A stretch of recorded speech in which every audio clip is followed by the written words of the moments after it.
The courtroom was alive with murmurs. No one had expected this case to be anything special. Just another hearing, just another ruling. But within minutes, the air shifted. Something was different. At the center of it all sat a man in a wheelchair, silent and unmoving. His presence was almost unsettling, not because of his disability, but because of the way he watched. He wasn't nervous. He wasn't pleading. He was simply waiting. And yet, the judge smirked. "Look at you," Judge Malcolm Hayes scoffed, his voice dripping with mockery. "Expecting mercy? People like you expect the world to pity you. But in my courtroom, weakness doesn't win." A few chuckles echoed from the back. The lawyers shifted awkwardly. But the man in the wheelchair? He didn't flinch. He only lifted his hands and did something that left the entire room gasping. What happened next? No one saw coming. Before we continue, comment where you're watching from and subscribe for more powerful, real-life stories. Because this one, it will change everything. A heavy silence settled over the courtroom. Every eye was fixed on the man in the wheelchair. The tension in the air was thick, charged with an energy that no one could quite explain. The judge had mocked him, ridiculed him, assuming he was weak. But the way the man sat there, unshaken, was beginning to make people uneasy. Judge Malcolm Hayes, however, showed no such unease. He leaned back in his chair, adjusting his robe, his smirk still firmly in place. To him, this was just another case. Another defendant who thought they could manipulate the court with pity. "Well," the judge drawled, tapping his fingers against his desk, "do you have anything to say for yourself? Or do you need help speaking too?" A few quiet gasps rippled through the audience. The insult was cruel, blatantly so.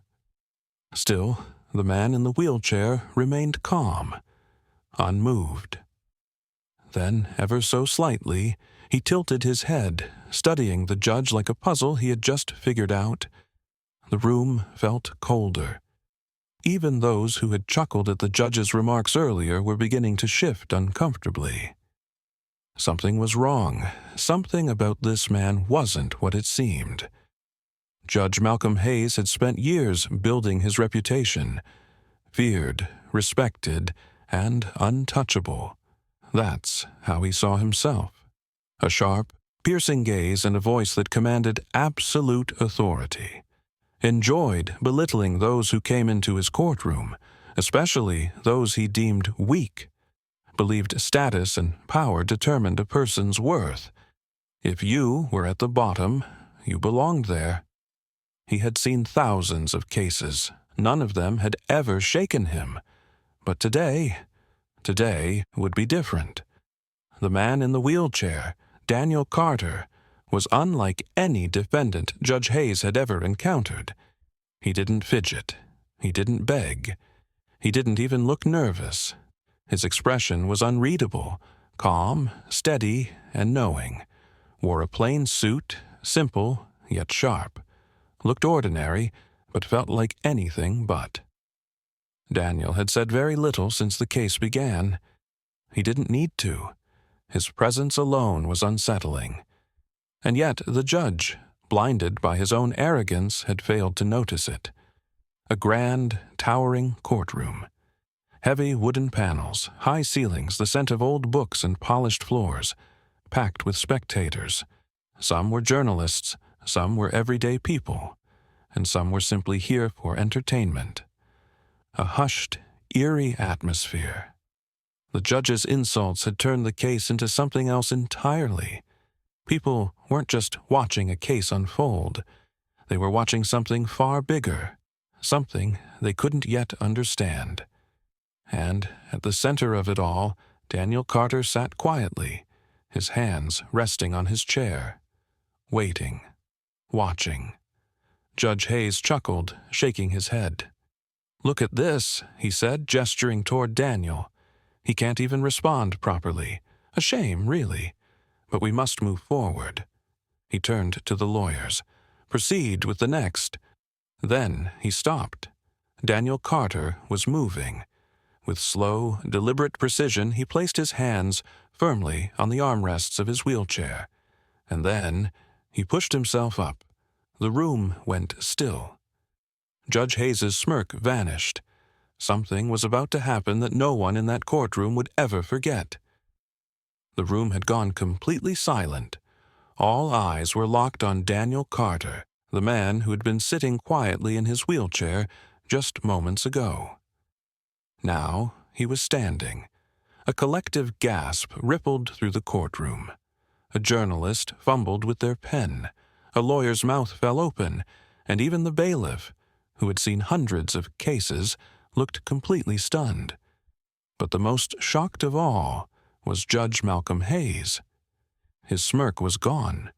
His confidence had vanished. For the first time in his career, he looked uncertain. What is this?" the judge stammered, gripping the edge of his bench. Daniel adjusted his suit jacket, his movements slow and deliberate, like he had all the time in the world. He finally looked the judge in the eye for the first time, his expression calm but unreadable. "You assumed I was weak," Daniel said, his voice smooth and controlled. "You assumed I was beneath you. But tell me, Your Honor, do you still believe that?" The judge clenched his jaw. He hated feeling like he had lost control, especially in his own courtroom. "This is ridiculous," he snapped, slamming his gavel down. "You're wasting this court's time. Sit back down." But Daniel didn't move. He stood firm, unmoved by the judge's authority. The murmurs in the courtroom grew louder. Journalists whispered to each other, their pens scribbling frantically across their notebooks. One of them leaned toward another and muttered, This is Daniel Carter. That name sounds familiar." His colleague's eyes widened. Wait, it can't be. But Daniel wasn't done yet. Daniel slowly walked toward the judge's bench, his steps even and controlled. "You think power comes from sitting on that bench," he said, his voice never raising, yet somehow commanding the entire room's attention. Judge Hayes swallowed but remained silent. His face was pale now. Daniel continued, "But real power comes from respect, from integrity, from standing for something bigger than yourself." He took another step closer. "And you?" He tilted his head slightly, studying the judge. "You've spent your career tearing people down to make yourself feel important." Judge Hayes gripped the armrests of his chair. For the first time, he was the one who looked small.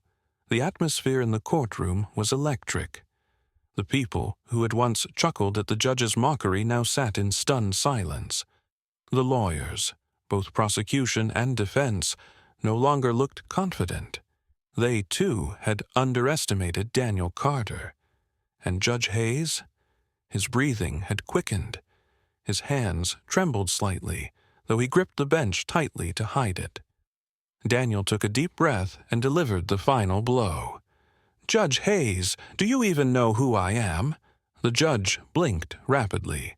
"You're a defendant in my courtroom." Daniel smiled, but it wasn't a friendly smile. It was the kind of smile that carried the weight of something far greater. He reached into his pocket and slowly pulled out a badge, a military insignia. A journalist in the back of the room suddenly gasped loudly, "Oh my God, that's Daniel Carter." He's not just anyone. He's a decorated war hero. The entire room exploded into murmurs. Judge Hayes' face turned white. For the first time in his life, he was completely, utterly speechless. The courtroom erupted into chaos. Murmurs turned into audible gasps, and the journalists in the back scrambled to take notes. "Daniel Carter," one of them whispered. "The war hero." Another reporter, flipping through past case files, found something shocking. He's not just a decorated soldier. He's been working on legal reform for veterans. He's a high-ranking official." The moment those words left her lips, the energy in the room shifted completely. Judge Hayes, the man who had just been mocking and belittling a so-called weak man, suddenly looked like the weakest one in the room. His face had lost all color. His hands gripped the bench so tightly his knuckles turned white. This is a joke," he stammered, his voice lacking its usual sharp authority. But Daniel didn't move. He just stood there, watching, waiting. "What's wrong, Judge?" he finally asked. "You had so much to say a few moments ago." The words hit like a hammer. Judge Hayes had spent his entire career humiliating others, asserting his authority over people who couldn't fight back. He looked at defendants as lesser beings. He enjoyed seeing fear in people's eyes.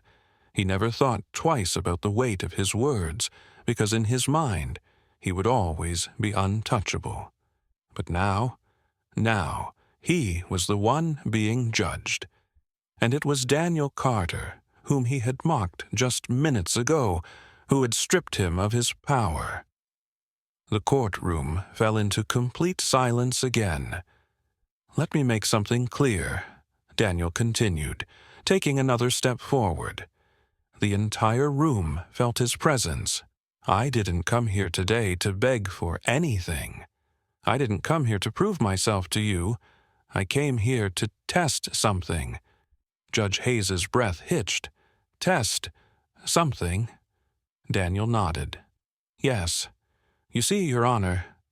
He glanced at the courtroom, ensuring everyone was listening. This trial wasn't about a case. The entire room froze. It was about you. Judge Hayes's mouth fell open. Daniel turned to the crowd, his voice unwavering. "Judge Malcolm Hayes has been under investigation for years. Countless complaints have been filed against him, accusations of corruption, bias, and abuse of power." Gasps echoed through the courtroom. Journalists were frantically taking notes. "I was sent here to see for myself," Daniel continued, "to see how you treat people you believe to be beneath you, and within minutes you proved every allegation against you to be true." Judge Hayes looked physically ill. His mouth opened and closed, but no words came out. Mocking a man based on his appearance, rushing to judgment before hearing the facts, abusing your authority in front of a packed courtroom. Daniel shook his head. "You never cared about justice, Judge Hayes. You cared about control." The judge suddenly lunged forward, slamming his gavel down. "Order! Order in this court!" he roared. Desperation leaked from his voice, but no one listened, because in that moment he was no longer the one in control. Judge Hayes looked toward the security guards. "Remove him from this courtroom," he barked. The bailiffs, usually quick to follow orders, hesitated, because now they understood the truth. Daniel wasn't some helpless man. He was a decorated veteran, a powerful legal advocate. And the reason they were all standing in this courtroom today, the lead security officer, a former soldier himself, glanced at Daniel. He gave a subtle nod, a silent show of respect. Then he turned back to Judge Hayes. "Sir, I think you should sit down." The judge's eyes widened. "What? You are no longer presiding over this court." A voice suddenly boomed from the back of the room. All heads turned as a senior judicial investigator stepped forward. He held up a thick folder. "Judge Malcolm Hayes, in light of multiple ethical violations, you are hereby removed from your position, effective immediately." The room erupted. People gasped. Lawyers exchanged stunned glances. Journalists were already composing their headlines. And Judge Hayes? He sat there, completely frozen. The arrogance that had once filled his posture was gone.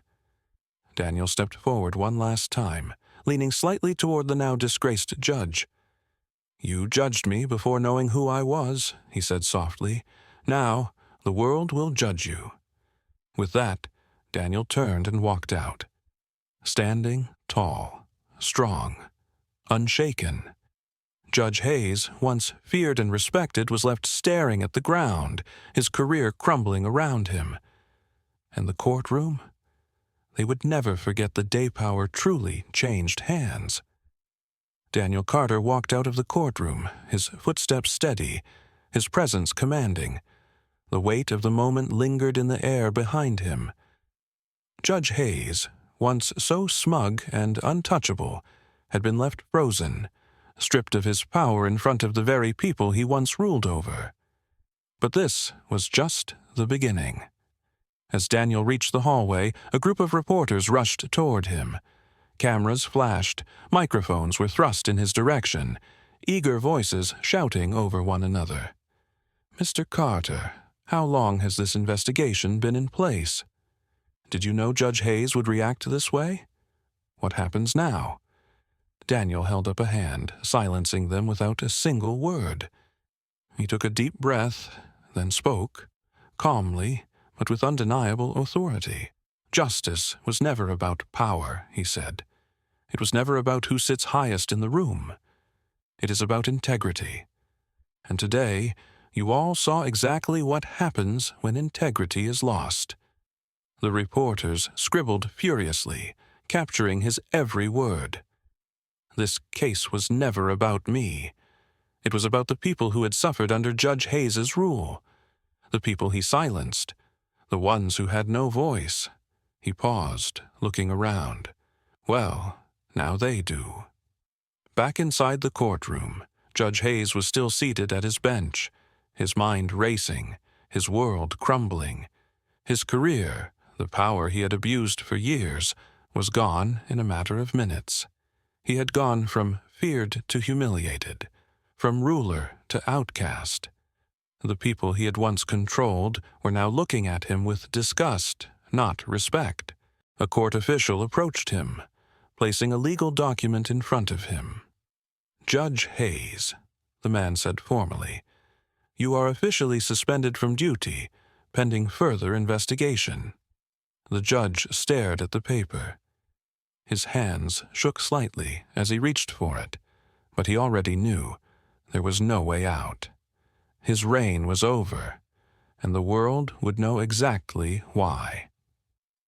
As Daniel stood outside, more and more people came forward. A former defense attorney, once belittled by Judge Hayes, spoke to the press. "I've seen this judge destroy lives for years. Today was justice in its purest form." A mother whose son had been unfairly sentenced wiped away tears. "My boy didn't deserve what happened to him. That man, he played with people's lives. I'm glad he's finally being held accountable." One by one, people shared their stories. And Judge Hayes? For the first time, he was the one being judged. Before stepping into his waiting car, Daniel turned back to the cameras one last time. "This isn't just about one corrupt judge," he said. "It's about what happens when power goes unchecked, when the wrong people sit in positions of justice. Today, we took one of them down. But there are more, and we won't stop." He looked directly into the lens of one of the cameras. "Let this be a message to every person in power who thinks they are untouchable. Your time is coming." With that, he got into the car. As he drove away, the world was already buzzing with the news. And somewhere inside the courtroom, Judge Malcolm Hayes sat alone, realizing the truth. He had spent his life judging others. And now, the world was judging him. As Daniel's car pulled away from the courthouse, the city buzzed with the aftermath of what had just unfolded. The downfall of Judge Malcolm Hayes wasn't just another legal scandal. It was a turning point. News stations ran breaking headlines. "Corrupt judge exposed in courtroom shock." "Arrogant judge humiliated by war hero." Justice finally served the man who brought down a corrupt system. Daniel sat quietly in the back seat of his car, watching as the city blurred past him. He had done what he came to do, but this wasn't about personal victory. It was about sending a message. Justice wasn't about power or privilege. It was about doing what was right. Back in the courthouse, Judge Hayes remained frozen in his chair, staring at the paper in front of him. A formal suspension notice. His career was over. For the first time, he had no control, no power, no way to manipulate the system like he had for years. As he was escorted out of the courtroom, the same reporters who once hung onto his words now pointed microphones at him, demanding answers. "Judge Hayes, do you have anything to say about today's events? Are you going to fight the charges? How does it feel to finally be held accountable?" But the judge couldn't answer. His voice, once so commanding, was now useless. He had been judged and found guilty. Outside the courthouse, a crowd had gathered. People who had suffered under Judge Hayes's rulings, families who had lost cases unfairly, citizens who had once feared the courtroom because of men like him. Now, they weren't afraid anymore. They cheered as the news spread. An elderly man, once unfairly sentenced, shook his head and smiled. It took too long, but justice has a way of catching up to people like him. A woman whose brother had been wrongly imprisoned wiped away tears. Maybe now, real change can begin. The courtroom had once been Judge Hayes's kingdom. Now, it was his downfall. Daniel watched from a distance as the courthouse faded behind him. He wasn't just a decorated war hero. He was a man on a mission to expose corruption, a mission to ensure fairness, a mission to remind those in power that no one was above the law. As his car came to a stop in front of a towering government building, Daniel stepped out. A man in a dark suit was waiting for him. "You did well today," the man said, shaking Daniel's hand. Daniel nodded. One down, more to go.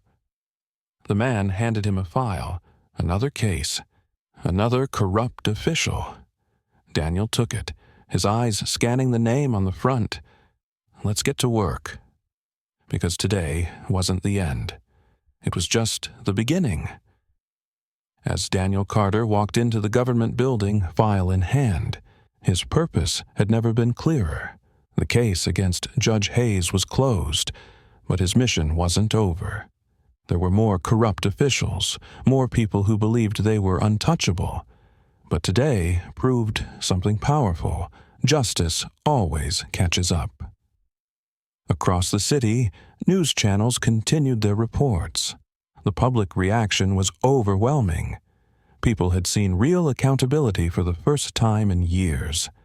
Judge Hayes, once feared, was now just another name in the history of those who had abused their power and fallen. But the real victory? The people now believed that change was possible. Do you believe justice should always be served, no matter how powerful the person is? Tell us in the comments. If you believe in truth, fairness, and standing up to corruption, hit that like button and subscribe for more inspiring stories. Because at the end of the day, no one is above the law, and Daniel Carter is just getting started. See you in the next powerful story.